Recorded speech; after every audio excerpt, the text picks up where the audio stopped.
morning, class. So, today we'll be starting with your breathing exercises, okay? So, I want everyone to switch on your videos.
Okay, so first we'll start with breathing exercises. After that, I'll go for the question answer session, okay? So, first is what is breathing exercise? So, yesterday I told you about breathing, how breathing helps you. Breathing is the process of taking in air and then, which is oxygen, and then removing carbon dioxide from your body. So, that is what happens during breathing.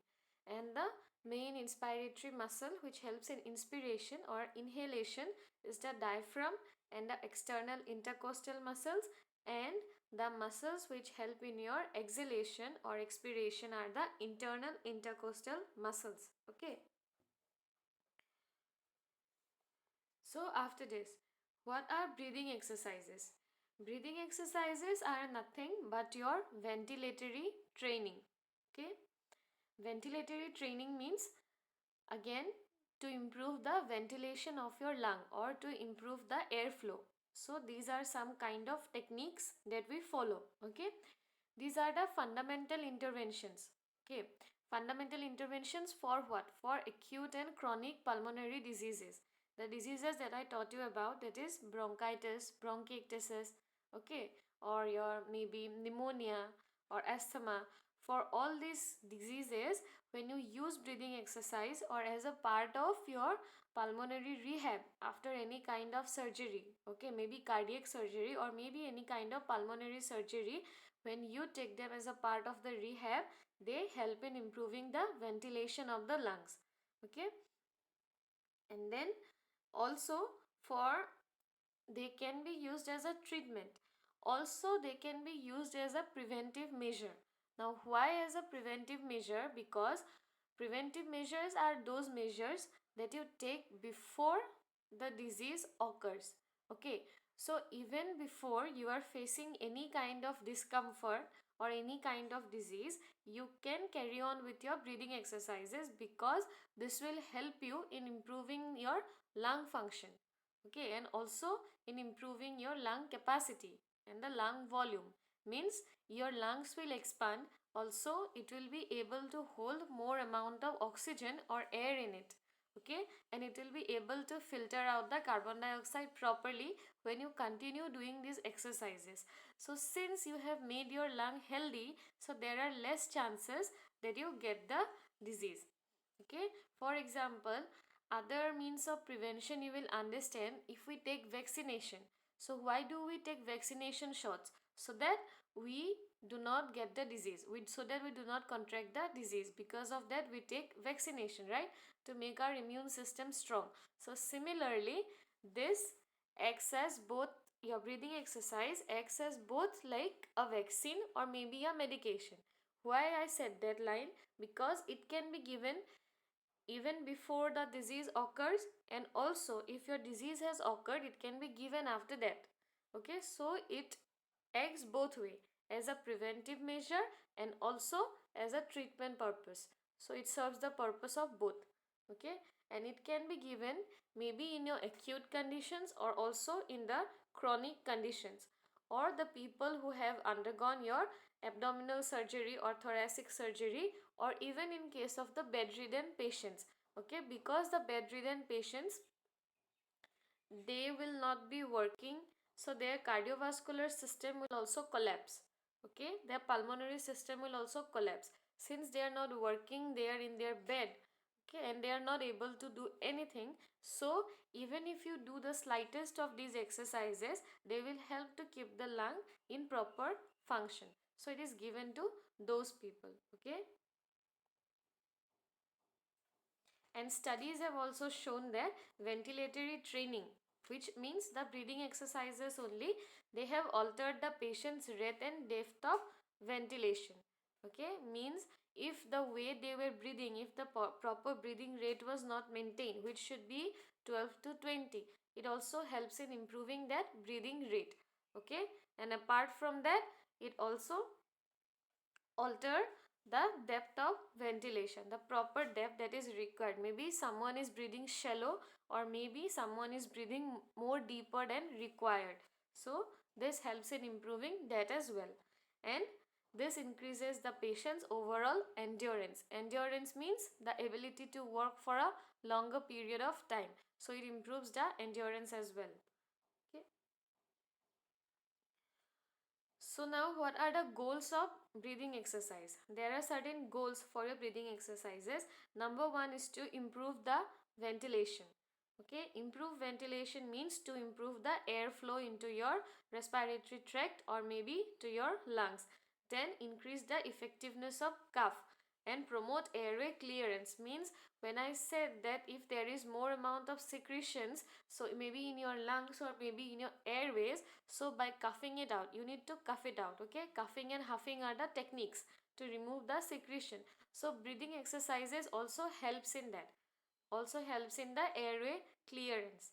Okay, next is to prevent the post operative pulmonary complications, which means that after operation a person will be bedridden for some days. Okay, and after operation the person will not be able to carry out his physical activity soon.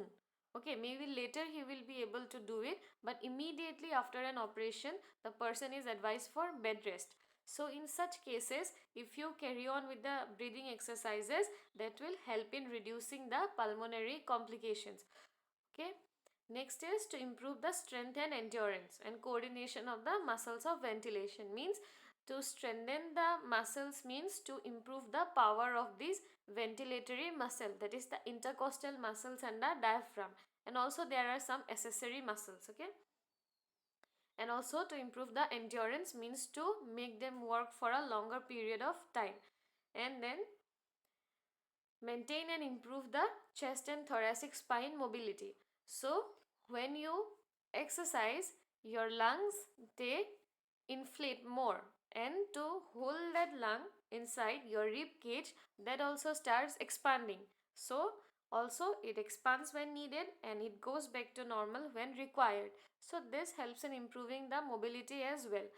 And when you do these breathing exercises, they are very relaxing.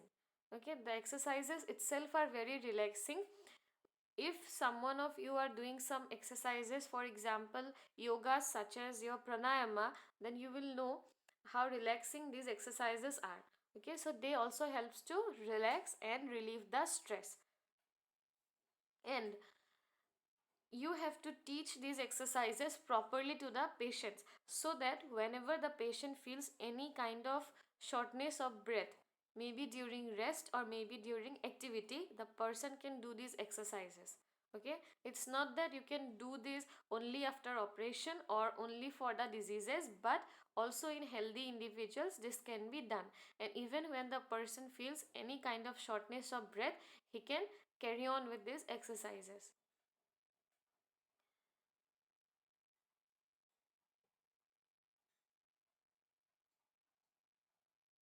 Now there are certain principles, okay, some principles which are to be followed during the breathing exercises. Number one is your area of exercise, means which area you are targeting. As you all know, there are different lobes of the lung. So which lobe you are targeting, which part, which segment of your lung is being targeted. So that is an important thing to be noted down. Next is explanation and instruction to the patient. So proper explanation and instruction should be given, because and for that you need to know what is to be done. And when, and then your work will be to explain the same thing to the patient, because so that the patient can do it independently. Okay, maybe for some time the patient will be performing it under your assistance, but after some period of time the patient should be able to do it by himself, because every time when there will be an episode of shortness of breath, maybe you will not be present with the patient. So you need to teach him properly so that he can do it independently by himself as well. Next is patient position. Now positioning is very important, okay, for patients, because if you do breathing exercises in any position, that will not help. Proper positioning is required. Then you need to evaluate the patient, because there are some contraindications also of breathing exercise where you should not do these exercises. So I'll tell you where it should not be done. So only if you evaluate and assess the patient properly, only then you will know whether the patient is able to do the exercises, to what extent is he able to do the exercises, and whether to give the exercises to him or not. Next is the demonstration of exercise. So at first you have to do the exercise by yourself and show it to the patient, and then you let the patient do it. So you have to demonstrate it first, and then is the patient practice. So you need to assist the patient in his practices, how he is doing. If there are any incorrections, you need to correct them. That's it. Okay. So these were about your principles. Clear till now?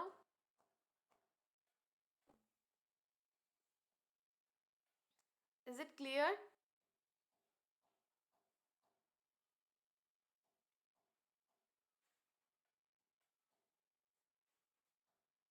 Okay. So next are your guidelines for teaching the breathing exercises. So how will you teach these exercises? So at first you need to choose a quiet area. Okay, quiet area, so that you can get a proper interaction with the patient, and so that there is minimal distraction.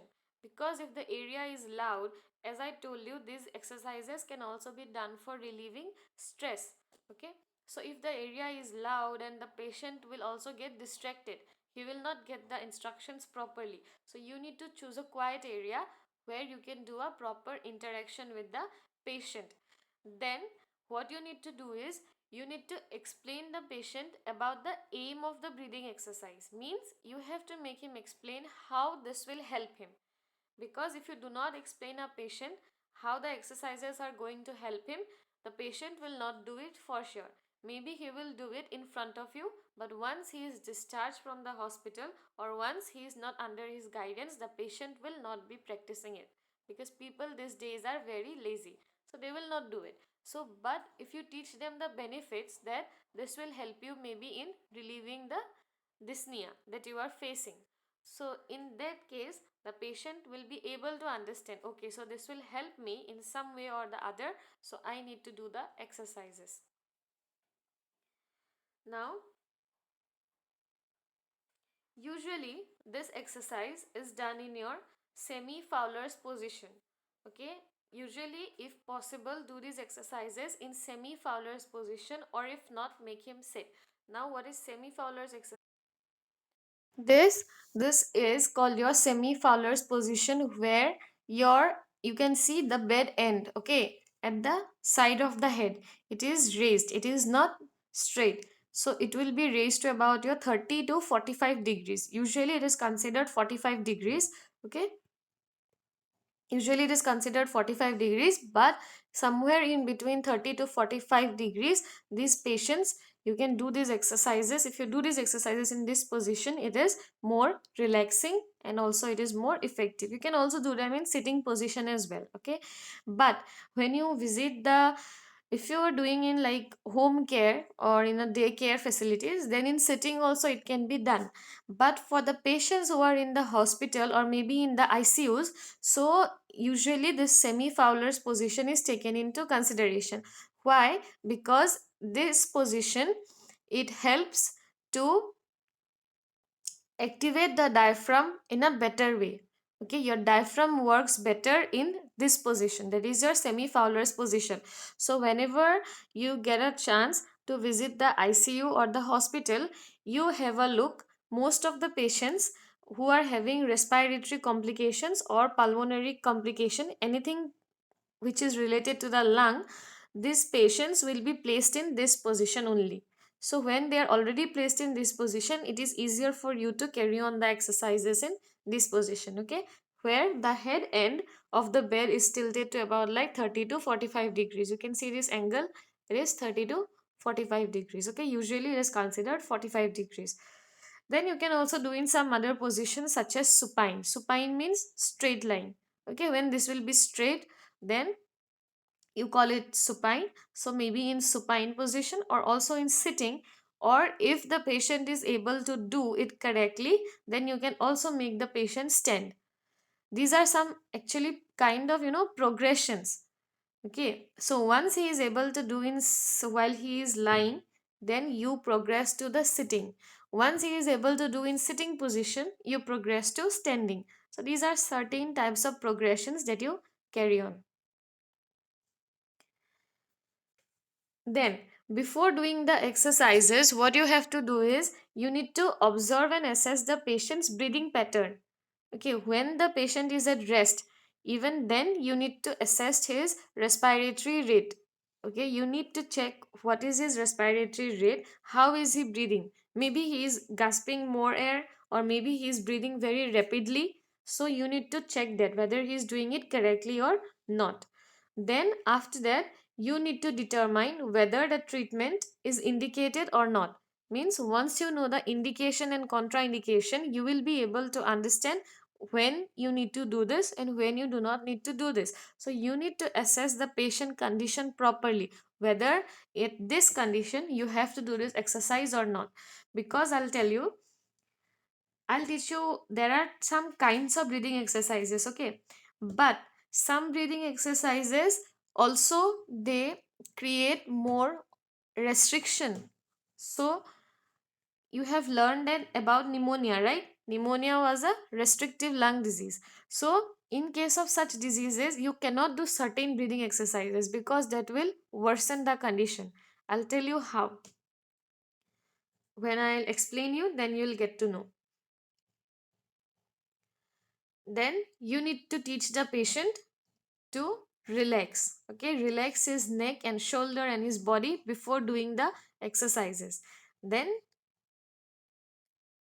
after that, you demonstrate the breathing pattern to the patient and have the patient practice the correct technique in variety of positions. Maybe during at rest or maybe during activity, you teach him how to do the exercises and you will be the one to demonstrate it. Okay. Now, there are certain precautions that you need to take care of. Now, what are the precautions? So, never allow the patient to force expiration. Okay, so while doing the breathing exercises, so some you might find some patient who will be breathing it out more harder than required. So that should not be done. Okay, expiration, you teach him to do expiration longer than inspiration. Expiration should always be longer than inspiration. Usually the usual ratio is 1 is to 2. Okay, for normal breathing, not only for breathing exercise but even when you are breathing, if you are breathing in a correct pattern, you will see your ratio for inspiration to expiration will be 1 used to 2. Now what does this means? That if you breathe in for like 1 second, you will be breathing out for 2 seconds. Okay, or if you breathe in for 2 seconds, you will be breathing out for 4 seconds. It is double the time. So this also should be taken care of while doing these breathing exercises. But you should also ask the patient not to breathe out very hard, because this or for a prolonged period of time. Why? Because this will make your lungs go empty. Okay, there needs to be some amount of air present in your lung. So if you expire it in a harder way, so your lung will be empty.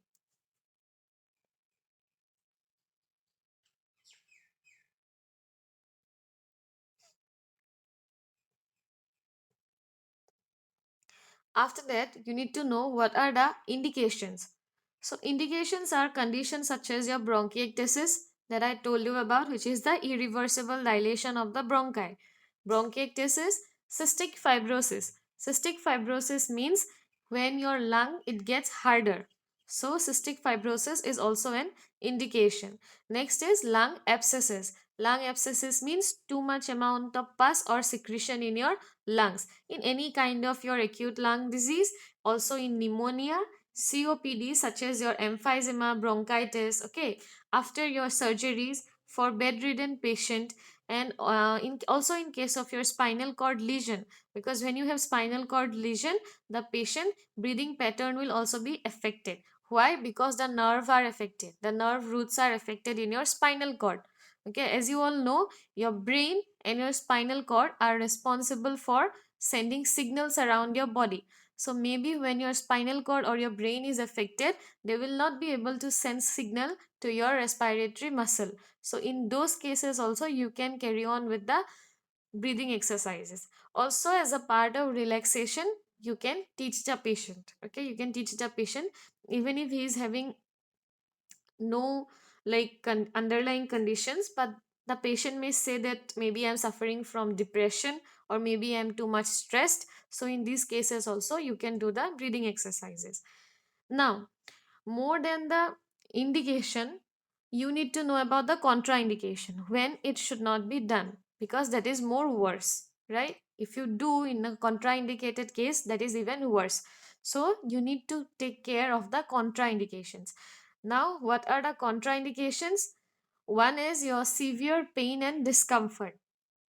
When the patient will be complaining of severe pain, maybe in his chest or abdomen, and when he is getting discomfort, so it's better to avoid in those cases. Next is your acute medical or surgical emergency. Now, what is medical or surgical emergency? For example, the patient is getting cardiac arrest. Okay, so if the patient is getting cardiac arrest, that is a medical emergency. Now, you cannot ask the patient to do breathing exercises when the patient is getting an cardiac arrest, right? So that you need to take care of. Then patient with reduced consciousness level means the patient with altered consciousness. Okay, people who are insane. So in those people, you cannot make them explain, okay, because their consciousness level is not there properly. So how will you explain them? How will they do the exercises? So it's better to avoid, because they maybe if they, even if they do, then they will do it in a wrong way. So it is better to avoid it. Next is increased ICP. You can note that down. ICP means intracranial pressure. ICP means intracranial pressure. So when your intracranial pressure means, cranial means cranium, which is related to your head. So when the pressure in your head, intracranial pressure, that is increasing, so you need to avoid your breathing exercises. Also, in case of your unstable head or neck injury, because whenever the person will have a head or neck injury, the person will be asked for complete rest. Okay, in that cases, no, the person will be asked to not move his head or neck, because that can be a serious medical emergency. So if he is not able to move his head or neck, you cannot ask him to perform the exercises. Next is active hemorrhage and hemodynamic instability. So maybe when the patient is having this, for example, hemorrhagic problem means bleeding problems. Okay, when there is too much of bleeding in the person, that may be internal or external. So in these cases also, it is better to avoid your breathing exercises. And then uncontrolled hypertension. Okay, so what is uncontrolled chest means? When a segment of your chest is like broken, or it is detached from the other part, maybe in a fracture, maybe in a rib fracture, that is the flail chest. Yes, can you see this? This is the flail segment, means it is broken. Your rib cage here, you can see it is broken. So when you have a flail chest, so these structures they start pushing against each other. So until and unless they are managed properly, so you will not do the breathing exercises or any kind of chest physiotherapy. I told you about percussion and vibration the other day, right? How you do it, and I have also shown you the YouTube videos. So if you continue doing this chest physiotherapy if just think about giving percussion in this fractured area. Okay, you cannot tap in a fractured area, you cannot give vibration in a fractured area. Why? Because you have the internal organs there. So similarly, you cannot do the breathing exercises here, because these broken segments, as you can see here, these broken segments, they will be pushing hard against each other. Okay, or maybe they will go and injure your internal organ, which is your lung, which is inside your rib cage. Also your heart is also present there. So in case such conditions, it's better to avoid the breathing exercises.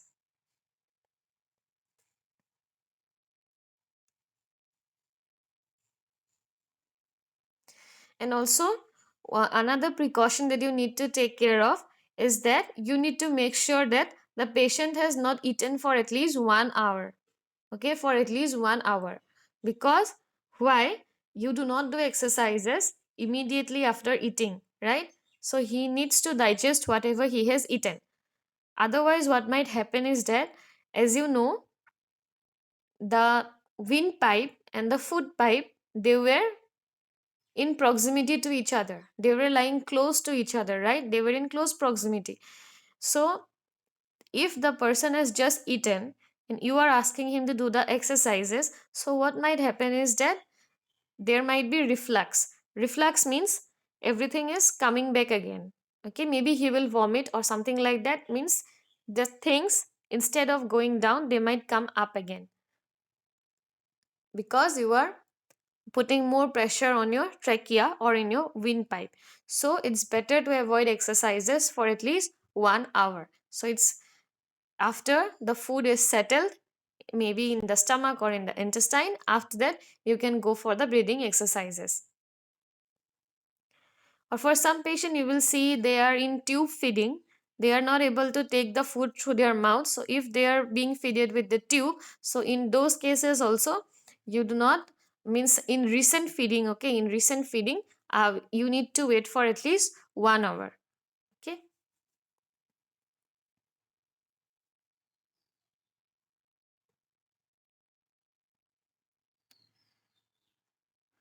so these are some precautions, indications and contraindications that you need to take care of for breathing exercises. So clear till now?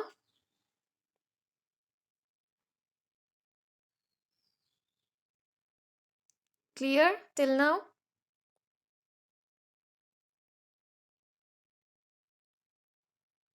Yes, ma'am.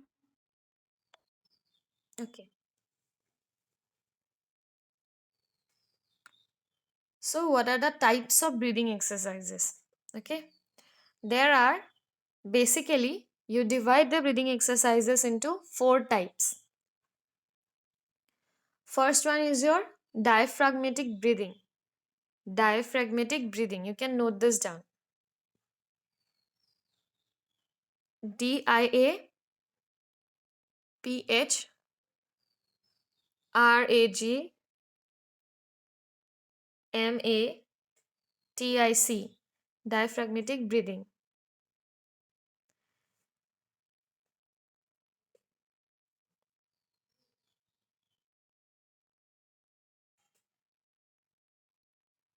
Okay, you can say it here and note it down. Okay, look on your screen. First is your diaphragmatic breathing.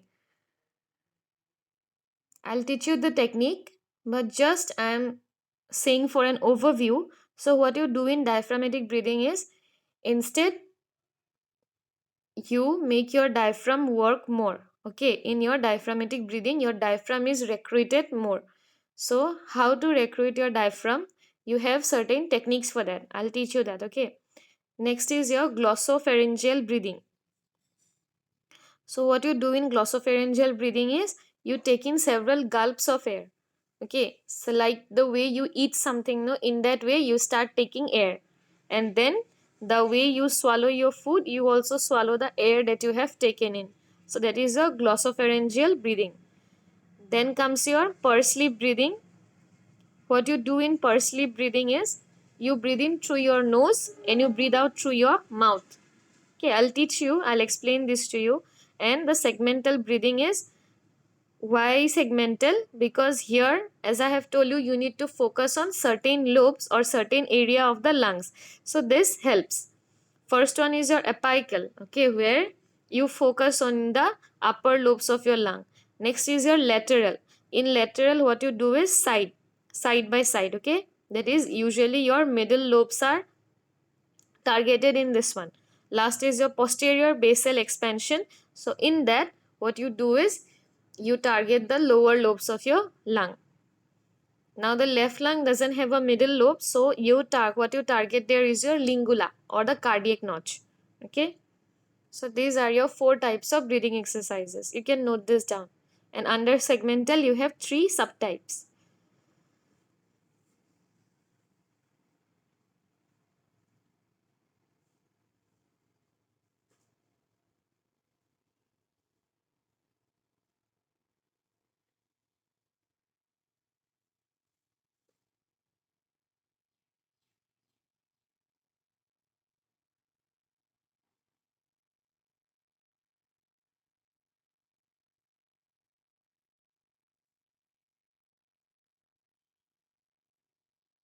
Diaphragmatic, glossopharyngeal, pursed lip, segmental. And in segmental, you have this three types: apical, lateral costal, and posterior basal expansion.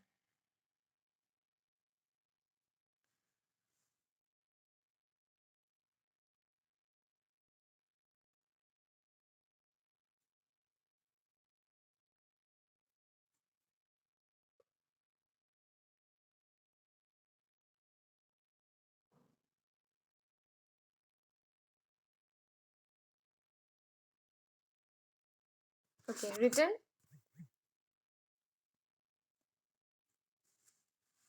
Yes, ma'am. Okay, I hope everyone have written it. Or anyway, I'll give you the notes. So it's okay. So after this, we will go into the breathing exercises one by one tomorrow. Okay. But for now, as I have said, I'll ask you questions. Okay. So see, don't fear to give answers. Even if it is wrong, it's okay. This is not an exam. Okay. Even if it is wrong, it's okay. But at least say that I know this or I don't know this. If you don't know, then I'll make you explain. Okay, even if it is from the first unit, doesn't matter. If you don't know, I'll explain it to you. So just say that I know or I don't know. Okay.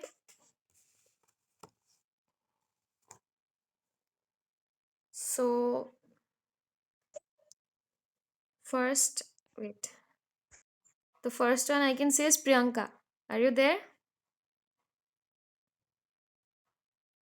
Yes, ma'am. Okay, you tell me which side of the heart contains oxygenated blood and which side of the heart contains deoxygenated blood.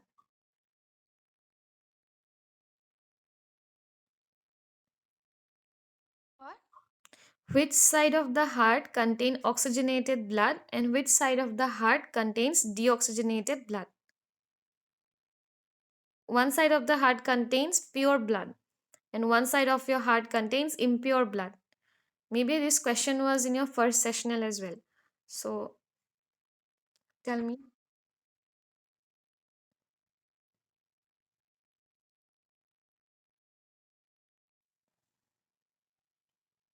Ma'am, the pulmonary veins that the left side that is the oxygen blood, Yes. And the right right side. side is the oxygenated.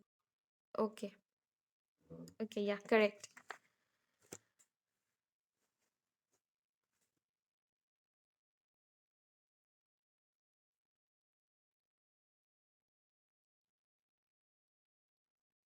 Next one I can see is Balma Samir. Are you there? Yes, I can see you are there. Okay. Okay. So your question is just sometime before I said about the inspiratory and expiratory muscle. So tell me which are the inspiratory muscle and which are the expiratory muscles. The main ones, okay, not the accessory ones, but the main ones. There are two or three only in total.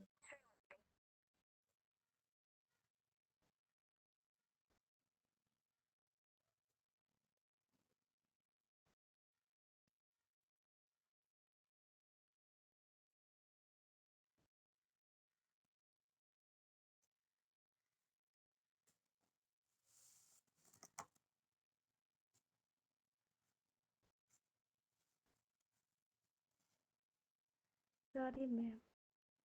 Okay, that's okay. You just tell me what you don't know. Okay. The thing is, your external intercostal muscles and your diaphragm. Okay, your external intercostal muscle and your diaphragm, they help in inspiration. Okay, and your internal intercostal muscles, they help in your expiration. If you want to remember, just remember it in this way, that internal intercostal muscles, internal one that helps in expiration, okay, it's opposite, and the external one, they help in inspiration. So you can think of it as opposite, and in indirect way you will remember that. Okay,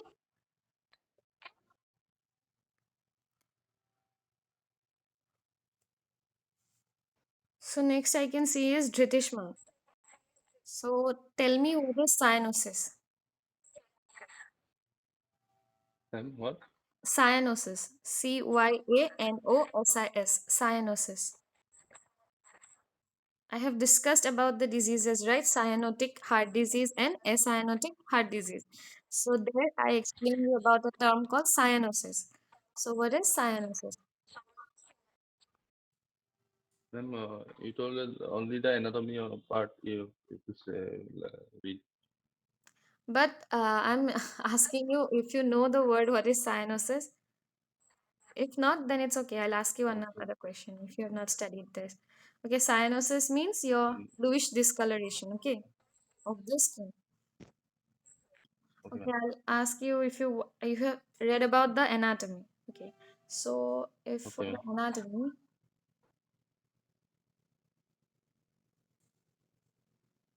there is one artery which carries your Yes, ma'am. deoxygenated blood.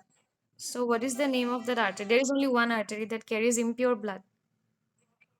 Ma'am, pulmonary artery, Yes, pulmonary artery, and one vein which carries your pure blood. There is only one vein that carries pure blood. pulmonary vein, Yes, pulmonary vein. So the rest carries impure blood, and the rest of the pure blood, arteries carry pure blood. Okay, and pure blood. cyanosis, Okay, and your cyanosis means the bluish discoloration. So if you okay, want ma'am. only for the anatomy, then okay. Next, Jahnavi.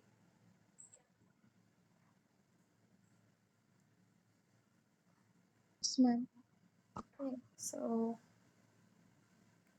so there was a certain structure that used to separate the right side and the left side of the heart. So what is that structure?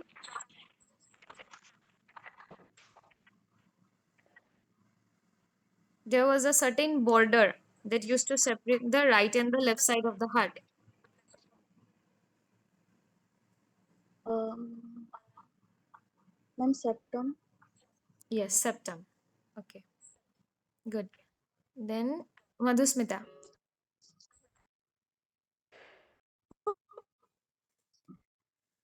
Okay,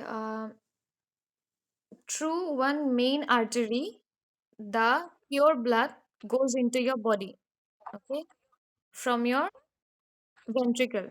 That is, from your left ventricle, there was a main artery through which the blood goes into your body. So, what is the name of that artery?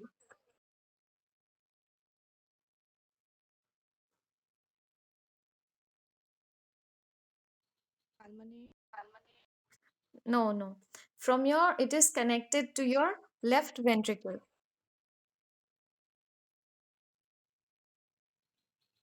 Aorta. Aorta. Okay, good. Next is Ben Hill.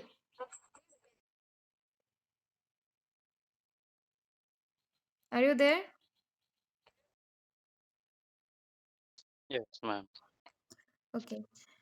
You tell me, what are bronchioles?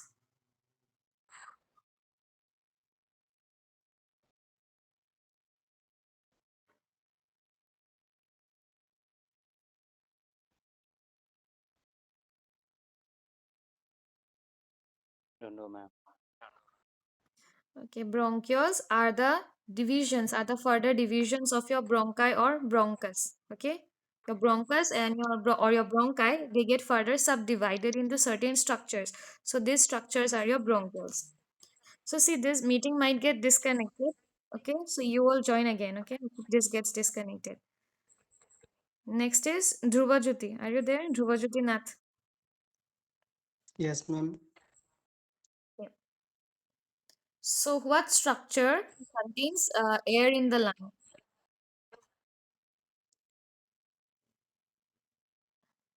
Ma'am, what? There are certain structure in your lung. Okay, so these structures hold the air in your lung. So, what are the name of these structures?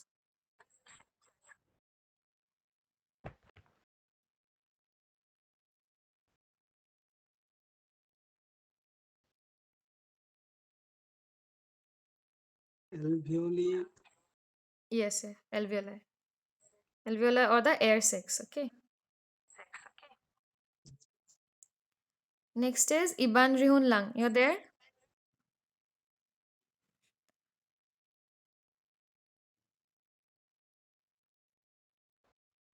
Iban Rihun lung. Are you there? Yes, ma'am. Okay. Tell me, at a certain point, the trachea it divides into two bronchi. So there is a certain point. What is the name of that point at which the trachea divides into the two bronchi?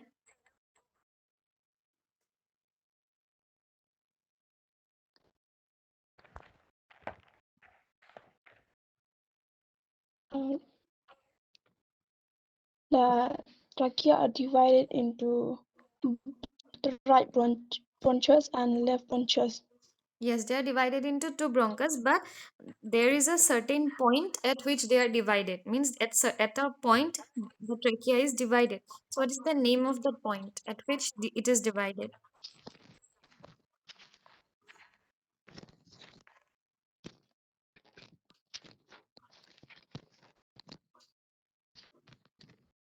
I don't know, ma'am. Okay, so the name is your carina. Okay, you're right. The trachea divides into right and the left bronchi. You're right. But then it divides at a certain point. Okay, so the name of that point is your carina. Okay, Yeah. Carina. Carina. Next is Iban Shimtilang. You're there? Yes, ma'am. Okay, you tell me what are the three layers of the heart?